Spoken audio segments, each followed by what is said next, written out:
Gracias por... ¿Ya quedó claro, chiquillos, chiquillas, entonces? Como el agua, profe.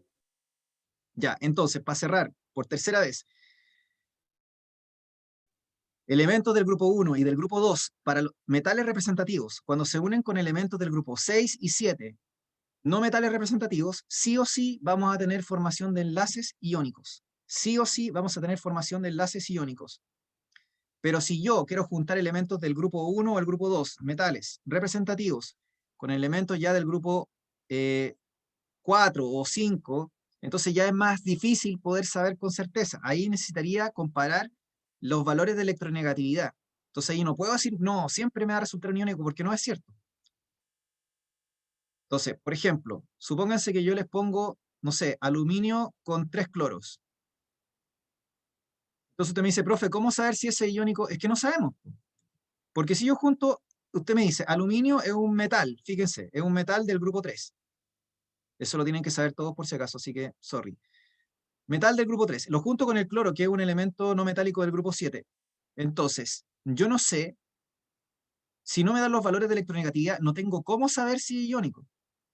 Si usted me dice, no, pues profe, si es metal con no metal, es que lo que pasa es que, claro, si yo junto metal con no metal y considero que soy iónico, esto uno podría decir que podría caer en la categoría de iónico, de enlace iónico y por ende de compuesto iónico, pero no tengo la certeza, porque para eso necesito los valores de electronegatividad.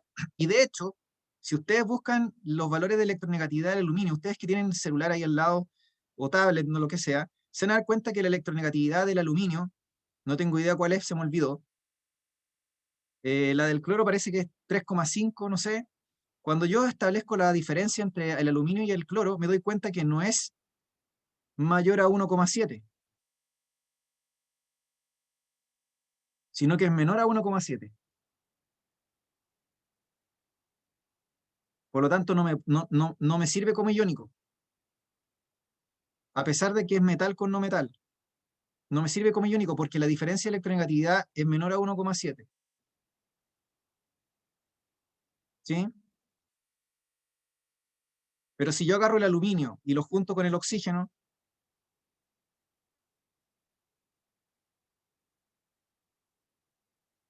ahí sí me resulta un compuesto iónico, porque la diferencia de electronegatividad sí da mayor a o igual a 1,7.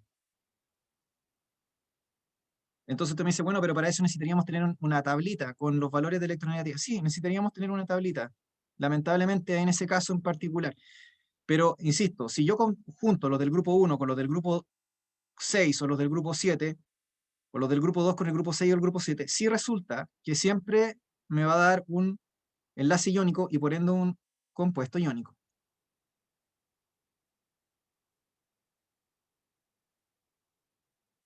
La electronegatividad, a Ignacio aquí me da el dato por interno.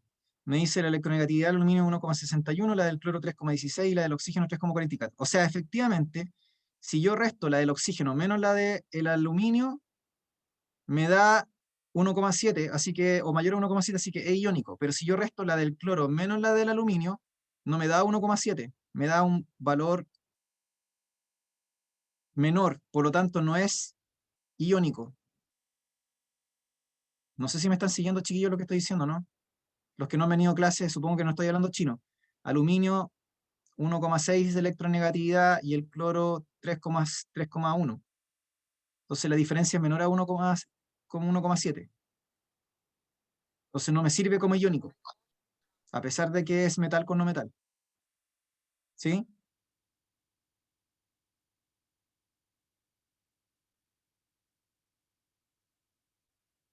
Ya. Entonces, como les dije, eso por una parte, ¿sí? Eso por una parte. La otra cosa, ¿no es cierto?, que una alumna bien me decía la semana pasada, ¿no es cierto?, era establecer las relaciones entre los elementos según su configuración de Lewis, es decir, los puntitos, ¿no es cierto? Por ejemplo,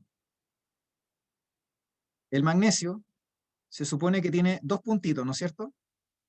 Fíjense en el estado de oxidación del magnesio. El estado de oxidación del magnesio es más 2, ¿no es cierto? Y el estado de oxidación del oxígeno es -2.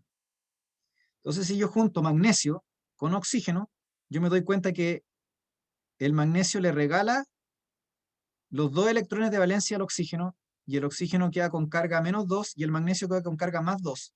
O sea que se transfieren 2 electrones al oxígeno, y se hace un enlace iónico.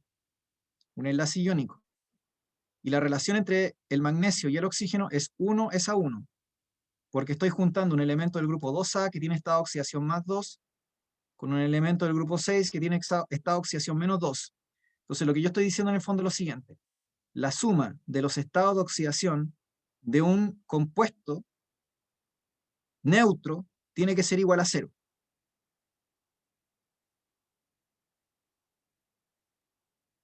¿Sí? Entonces esta cuestión que estoy diciendo aquí es como de mención, ¿de acuerdo? Pero igual se la estoy diciendo para que ustedes tengan una idea. Entonces si yo les digo a ustedes al 2 o 3, entonces yo le pregunto a usted, ¿esto es neutro o es con carga? Si yo no veo nada, ningún signo aquí, ¿qué creen que es? ¿Neutro o con carga? Neutro, si no tiene... Chiquillos, neutro, ¿no es cierto? Entonces yo les pregunto a ustedes, de acuerdo a esta tabla y a lo que marqué acá abajo, ¿cuál es el estado de oxidación del aluminio en este compuesto? Aquí con la columna de lo que yo raqué aquí. Más ¿Cuál es 4 el estado si de es oxidación del L2 aluminio? sería más 4, ¿no? Más 4. Del El aluminio aluminio solo es aquí, más... fíjense abajo. Ah, ¿verdad? Más 3, más 3, más 6, más 6. Sí, pensé que era 2 Ya, abajo. más 3, ¿no es cierto? Más 3. ¿Cuántos aluminios tengo? 2 aluminio. Tengo 2 aluminios, ¿sí? ¿Cuál es el estado de oxidación del oxígeno? Que se lo tienen que aprender de memoria, igual yo combino. -2, ¿no es Menos cierto? 2. Entonces, ¿cuántos oxígenos tienen? Tienen 3. 3. Yo les pregunto a ustedes, ¿cuánto da 3 por 2 positivo y cuánto da -2 por 3? Más 6 y menos 6. Si yo sumo esto me da más 6 y menos 6, ¿se entiende? Y más 6 menos 6 me da 0. ¿Se fijan?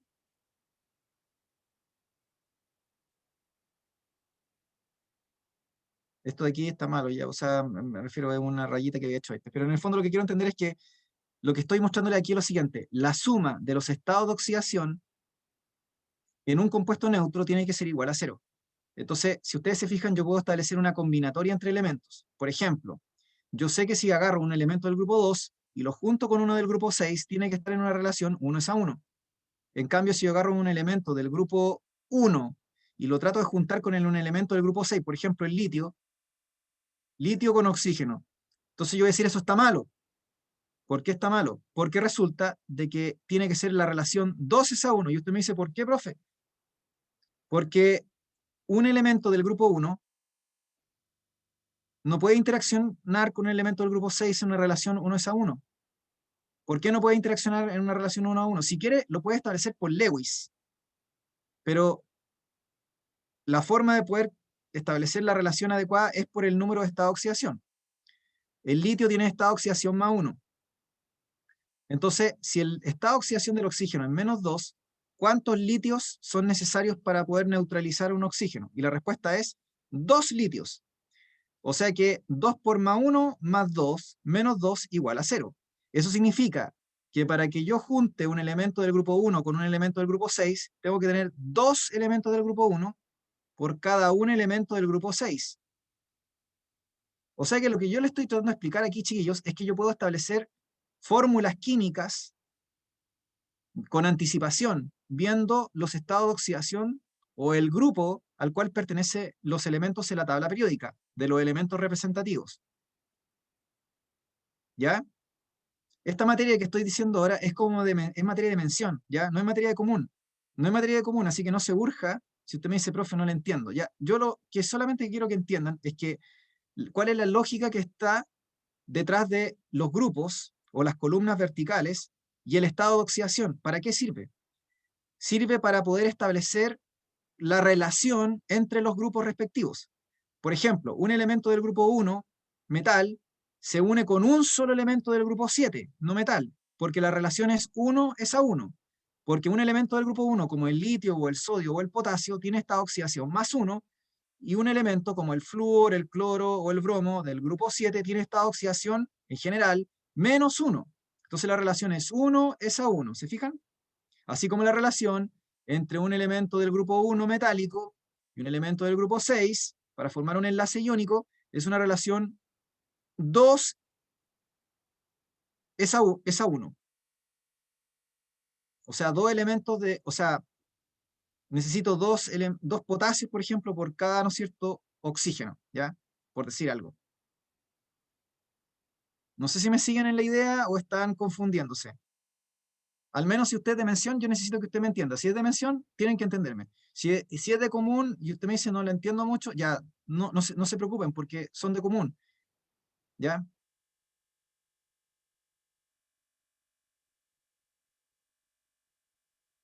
Ya, chiquillos, entonces quiero ir al grano.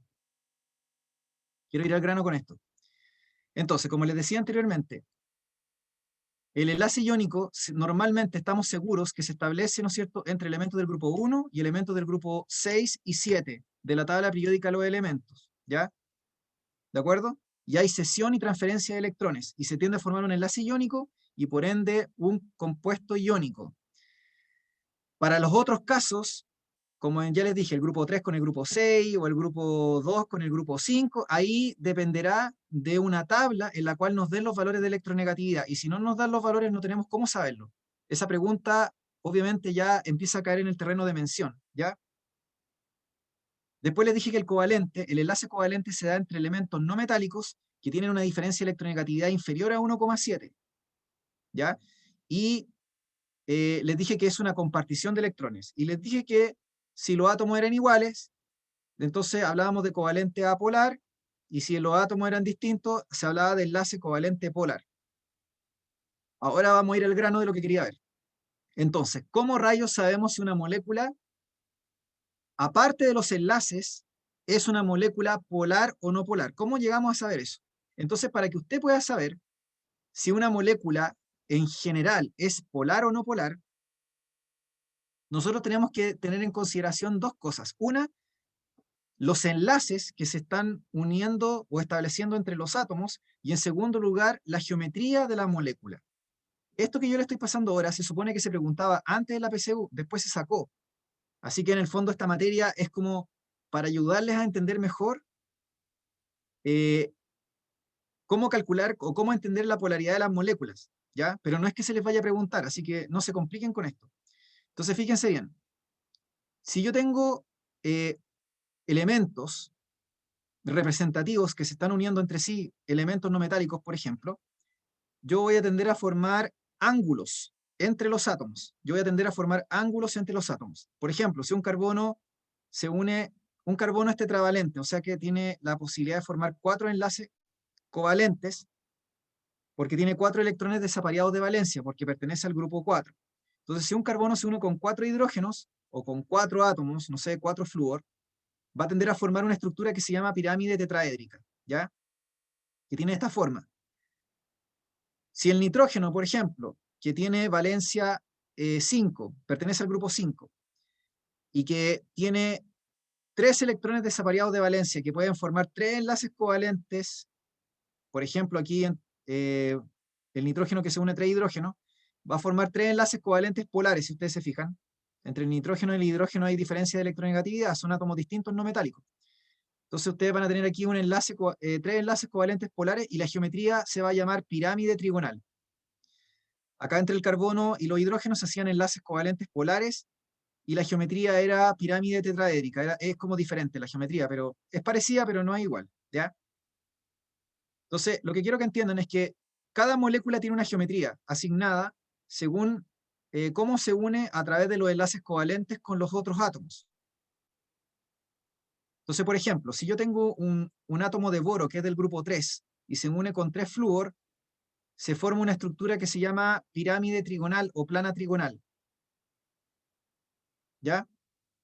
Ya les dije que si tengo un carbono que se une a 4 átomos de hidrógeno o a 4 cloros, no sé, se forma una pirámide que se llama tetraédrica, con el carbono al centro y con los átomos en los vértices respectivos de esta pirámide. Si yo tengo, por ejemplo, un átomo de azufre que se une con 2 oxígenos, la geometría que resulta se llama geometría angular. Geometría angular. De hecho, el agua tiene una geometría angular. El agua tiene un átomo de oxígeno que se une con 2 hidrógenos a través de enlaces covalentes polares y se forma una geometría angular. Luego el nitrógeno, cuando se une con 3 hidrógenos, o con 3 átomos, no sé, supongamos 3 cloros, por decir algo, entonces usted tiene una geometría que se llama pirámide trigonal. Ya, pero da lo mismo esto, yo solamente le estoy mostrando de que hay una geometría que adoptan las moléculas cuando forman enlaces covalentes. ¿Sí? ¿Está claro eso?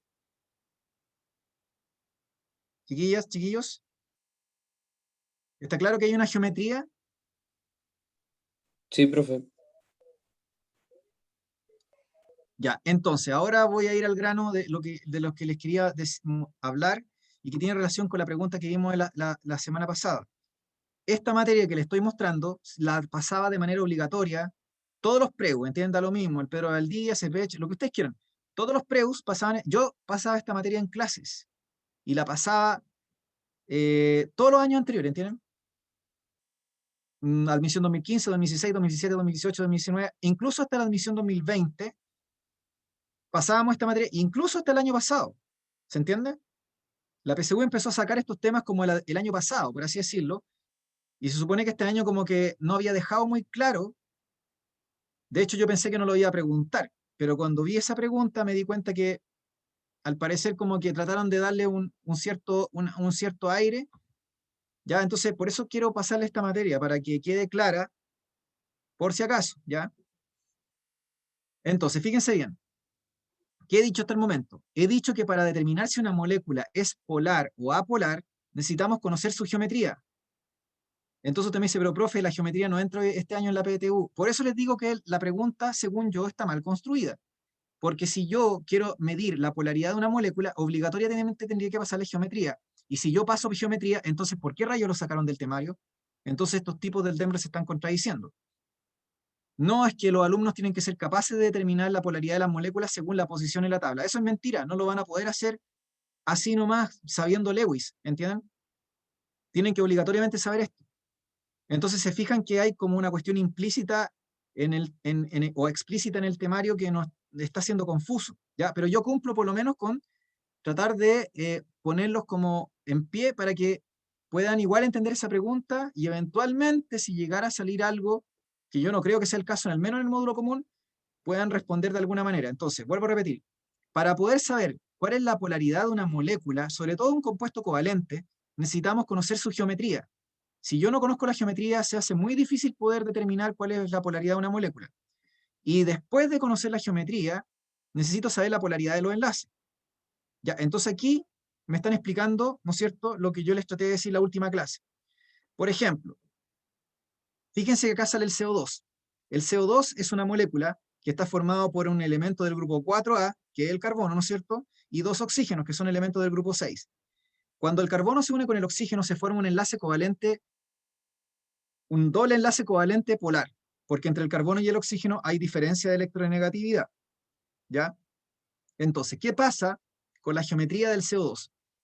El CO2 es una molécula lineal que tiene un ángulo de enlace de 180 grados. Por lo tanto, los 3 átomos están alineados en el mismo plano. Como yo tengo 2 átomos iguales en los extremos, fíjense que como resultado de esto, se generan 2 vectores de electronegatividad que se contraponen mutuamente y que se anulan porque son dos vectores que son opuestos e idénticos en magnitud. Así que al final, el vector resultante o la polaridad resultante es 0. Entonces, si alguien me pregunta, ¿qué es lo que es el CO2, profe? El CO2 es un compuesto covalente apolar. El CO2 es un compuesto covalente apolar, no tiene polaridad, por la razón que le estoy mostrando aquí. Entonces, ¿qué podría proponerle un estudiante? A un estudiante le podría proponer, apréndete de memoria que el CO2 es apolar, punto. La razón del por qué así, al final no le importa la PTU, ¿ya? Pero yo le podría decir eso. Fíjense después del caso del amoníaco, NH3. Para los que llegaron más tarde, esta clase va a ser más cortita, ¿ya? Excepcionalmente. El amoníaco NH3, fíjense que es un nitrógeno que se une con 3 hidrógenos, si se fijan. Entonces, si yo veo que cada hidrógeno va hacia un vértice distinto de una especie de pirámide, ¿no es cierto?, que está en 3 dimensiones, tiene 3 dimensiones, ya no tienen que imaginárselo como algo plano, nos damos cuenta de que la suma de los vectores de electronegatividad resultantes sí es un valor distinto de cero. Por lo tanto, esta molécula es polar. ¿Por qué es polar? Porque resulta que me está formando una molécula, ¿no es cierto?, que tiene una geometría que permite la polaridad. El agua, por ejemplo, fíjense bien, el agua, fíjense que es un oxígeno que se une con dos hidrógenos, ¿no es cierto? Entonces usted me podría decir, profe, esta molécula se parece al CO2. Pero resulta que esta molécula no es lineal, esta molécula es angular. Forma un ángulo con el oxígeno. Entonces, como es angular, y los vértices de esta molécula son dos hidrógenos, y luego el oxígeno que yo tengo para arriba, si se fijan, se forma como un triangulito, no sé. Entonces uno podría decir, bueno, como tengo los vértices de esta molécula distintos, como que forman un ángulo, por así decirlo, entonces esta molécula, a diferencia del CO2, que era lineal, y que los extremos eran iguales y se anulaban mutuamente, aquí no pasa eso.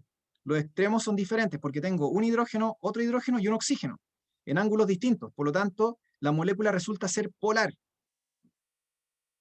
Después yo tengo aquí el ejemplo de el cloro, el carbono que se une con 4 cloros. Entonces, yo les dije que aquí había una forma que era una pirámide tetraédrica, ¿no es cierto? Una especie de pirámide, donde el carbono está al centro y los cloros están en los vértices. Fíjense que se generan vectores de electronegatividad. Vector de electronegatividad significa que hay un átomo electronegativo que atrae con más fuerza los electrones del enlace covalente. Entonces, como tenemos distintas direcciones, si yo saco el resultante de todas estas direcciones que van en distintos ejes, al final me da un valor igual a cero. Entonces, las moléculas de carbono son apolares por este motivo, porque todos los vectores o las fuerzas resultantes de electronegatividad de los enlaces la suma resulta igual a cero. ¿Sí?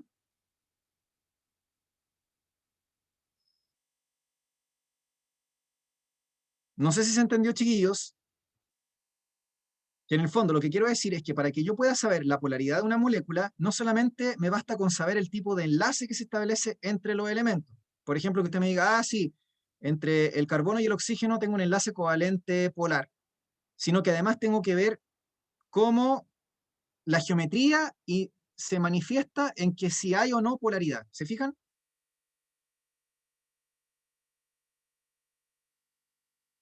Por eso que les dije que esa pregunta era tan confusa, la pregunta que el número 39 que analizamos la semana pasada en el módulo común obligatorio.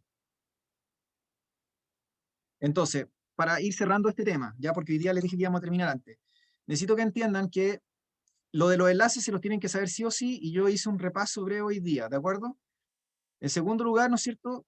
El tener una idea más o menos de aproximada, sobre todo los de mención, tienen que saber cómo van interactuando las distintas columnas entre sí. Por ejemplo, lo que yo les decía, ¿cuántos elementos del grupo 1 se necesitan para un elemento del grupo 7? Entonces yo les dije que la relación era 2 es a 1. ¿Por qué? Por los estados de oxidación que les expliqué hace un ratito atrás. Luego, ¿no es cierto? Cuando yo tengo compuestos covalentes, o sea, elementos no metálicos que se están uniendo entre sí, para poder saber si son polares, en general, no solamente me basta el enlace que se establece entre los elementos, sino que también tengo que ver la geometría de la molécula y tengo que ver cómo resulta los vectores de electronegatividad o las diferencias de electronegatividad entre los elementos en esa molécula y ver si la molécula me va a resultar polar o apolar. Si la suma de los vectores de electronegatividad me da igual a cero, entonces la molécula es apolar, porque está interactuando la geometría, como les dije, con estas fuerzas que se terminan anulando mutuamente. Entonces, ¿por qué el CO2 es apolar? Porque los vectores de electronegatividad se anulan mutuamente, porque la geometría del CO2 es lineal y me da una fuerza igual a cero. Entonces, yo le decía a mis alumnos de los años anteriores, les decía, cuando los vértices de una geometría de una molécula sean todos iguales entre sí, entonces usted va a tener una polaridad igual a cero. O sea que la molécula va a ser apolar. Si los vértices son diferentes, de acuerdo a la geometría de la molécula, entonces la molécula va a ser polar, con P de pingüino. Entonces, ¿por qué el amoníaco es polar? Porque el amoníaco es una pirámide que tiene los vértices de la base de esta pirámide, tiene 3 hidrógenos, pero tiene un nitrógeno con un sombrero en el vértice. Después, ¿por qué el agua es polar? Porque el agua tiene 2 hidrógenos y un oxígeno, pero no es lineal, es una molécula que está quebrada. Entonces tiene 3 vértices diferentes. Un hidrógeno, los 2 hidrógenos son un vértice y el oxígeno es otro. Entonces, como tiene átomos distintos en los vértices, la molécula es polar, con P de pingüino. Luego, si yo tengo, por ejemplo, una molécula de carbono que se une a 4 cloros, yo veo que se forma una especie de pirámide, como les decía, y los vértices están formados por los cloros porque el carbono está al centro de esta pirámide. Entonces, ¿cómo son los vértices? Son todos iguales. Por lo tanto, no hay polaridad, porque para que haya polaridad tiene que haber una diferencia de electronegatividad entre los vértices de la geometría de una molécula. Tiene que haber una diferencia de electronegatividad entre los vértices de la geometría de una molécula. Entonces, si yo tengo, por ejemplo, el carbono que se une con 4 cloros, pero resulta que un cloro de arriba lo reemplazo por un hidrógeno, entonces ahora tengo un hidrógeno arriba en un vértice y tengo 3 cloros abajo. Entonces aquí ya sí tendría una diferencia de electronegatividad. Basta con que ustedes cambien un átomo del vértice para que se haga, ¿no es cierto?, una molécula polar. Para que se haga una molécula polar.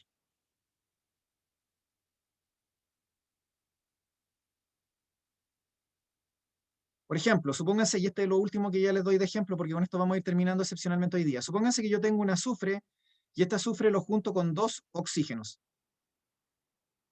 Entonces usted me dice, ¿se parece al CO2? Sí, pero esto es un azufre, ¿ya?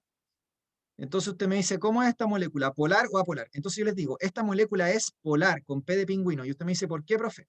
Porque como tengo un sombrero, o sea, un par de electrones no enlazantes, ese par de electrones no enlazantes hace que la geometría de la molécula se quiebre. Entonces tengo una molécula ahora angular. El SO2 es angular. Y como es angular, entonces sí voy a tener vértices diferentes. Voy a tener los 2 oxígenos por una parte y el azufre por otro. Y como eso ocurre, entonces tengo un ángulo. Y por lo tanto tengo una molécula que va a tener, ¿no es cierto?, una polaridad. Porque entre el oxígeno y el azufre hay diferencias de electronegatividad.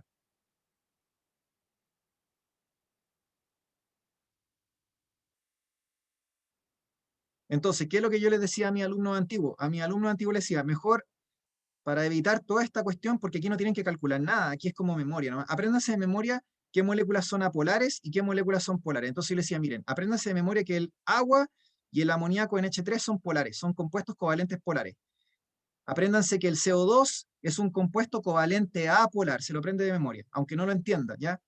Apréndase de memoria que un compuesto como el tetracloruro de carbono CSL4 o el metano CH4 son compuestos covalentes apolares. La explicación o el argumento está aquí, es lo que yo le he estado tratando de explicar a ustedes, pero para un alumno que a lo mejor le cuesta, no tiene mucho sentido, o sea, lo mejor es que se aprenda de memoria nomás cuáles ejemplos de moléculas que son covalentes polares o ejemplos de moléculas que son covalentes apolares. No sé qué les parece a ustedes más útil o más práctico, porque aquí les estoy explicando la razón del por qué una molécula covalente es polar o apolar. Les expliqué el tema de la suma de los vectores de electronegatividad en relación a su geometría, ¿se entiende? Pero quizás es más práctico y más útil que ustedes aprendan simplemente ejemplos de moléculas que son covalentes polares o apolares y con eso estamos listos. ¿Se fijan? Chiquillos, chiquillas.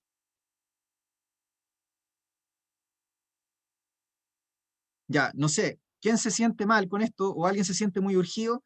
Porque, insisto, esto que le estoy pasando ahora es solo por si acaso.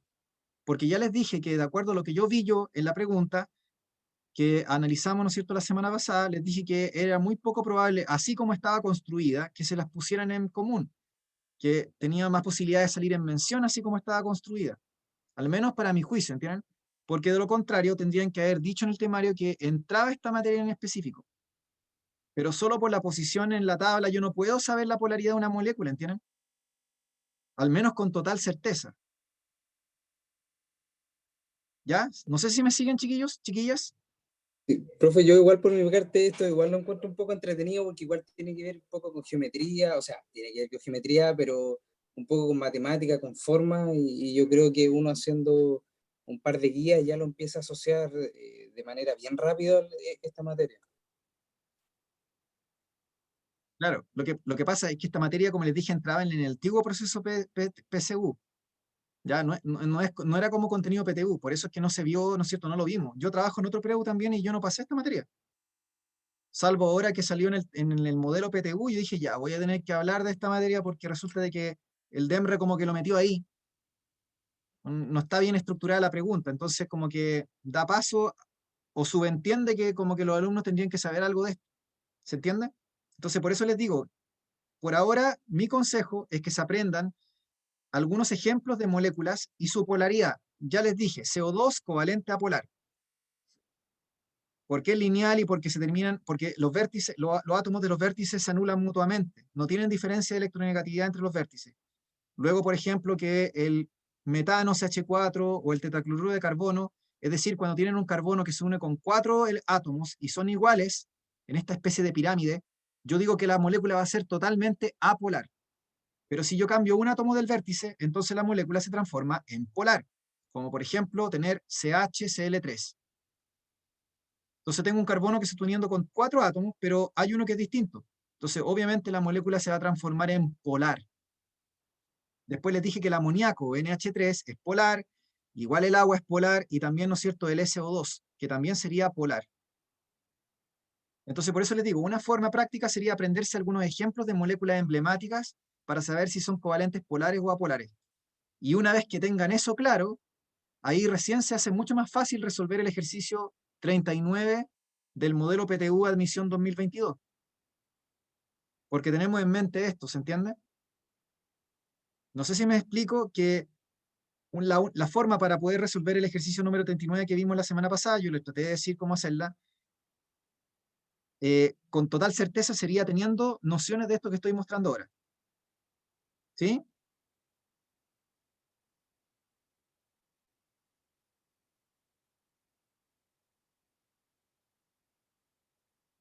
No sé si alguien tiene alguna duda o consulta, chiquillos, chiquillas, porque ya les dije que excepcionalmente vamos a ir cerrando ahora.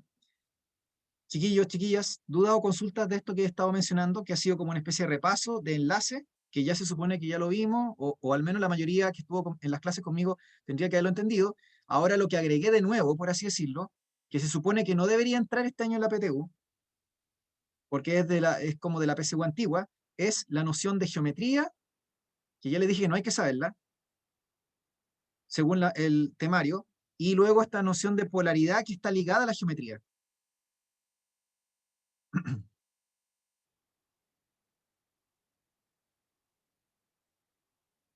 Ya, súper. Ya, chiquillos, entonces, y chiquillas, entonces la idea, ¿no es cierto?, es que esto yo lo voy a seguir igual conversando con ustedes, porque si ustedes se fijan, incluso, mejor si todavía si ustedes son de mención. Si son de mención, como que lo que vimos ahora en este ratito es como súper atingente, porque la persona de mención tiene que saber muy bien lo de la tabla y tiene que saber qué es lo que va resultando cuando van juntando distintos grupos y van juntando distintos elementos. Sobre todo si son de mención, ¿entienden? Insisto, yo creo con total seguridad que no les va a salir una pregunta como la que sale planteada en el modelo PTU, en módulo común al menos. Así como está planteada, tendrían que cambiar ese formato de pregunta, ¿ya? Pero en mención no les podría decir lo mismo. Ahí yo creo que sí les podrían poner una pregunta parecida o muy similar, en mención química. Ya, chiquillos y chiquillas, entonces ya les dije, por hoy lamentablemente no les puedo seguir la clase como otras veces que nos hemos prolongado por 2 horas, que hemos terminado hasta las 10 de la noche, ¿ya? Entonces, les pido disculpas y mañana nos veríamos, ¿no es cierto?, en biología, ¿cómo se llama? Común. Bueno, vamos a hacer mención también después de la tarde. Se supone que lo que yo tengo que ver con ustedes, después de este pequeño paréntesis de polaridad de las moléculas, lo que yo debería ver con ustedes es química orgánica. Eso es lo que nos está faltando. Y me está faltando además revisar las preguntas de química orgánica del modelo PTU 2022. Así que obviamente los vamos a tener que pasar sí o sí y revisar después, terminar de revisar el ensayo una vez que hayamos visto esa materia de química orgánica. Así que eso es lo que viene las próximas semanas, ¿ya? Mañana a las 12 sí, pues en biología común, chiquillos y chiquillas. Ya están todos invitados, ya saben que pueden invitar también a sus conocidos, amigos y todo, porque esto es una actividad, un prego abierto, Profe, solidario, siempre una popular. consulta. ¿Sí? ¿Usted va a ver ¿Ya? mención ¿Mm? química igual o no? No, eso, yo creo que eso lo va a hacer el profe Diego, que hace las tutorías de química, pero ahí hay que ponerse de acuerdo con él. Quizá él va a usar el propio horario de las tutorías para poder pasar mención, porque siempre la gente de mención es un grupito menor que química, biología electivo, pero ahí hay que ponerse de acuerdo con él. Yo voy a hablar con él y ustedes también si van a las tutorías después hablen con él, ¿ya? Ya chiquillos, entonces me despido, un gusto, ánimo, ¿no es cierto? Acuérdense de pasar de la mentalidad fija a la de crecimiento y nos estamos viendo mañana para los que vayan a asistir, ¿ya? Así que estén muy bien, cuídense, buenas noches y ánimo, Chao, ¿ya? profe, cuídese, muchas gracias. Chao, chao, cuídense igualmente, chao, chao, cuídense, que estén muy bien, chao, chao.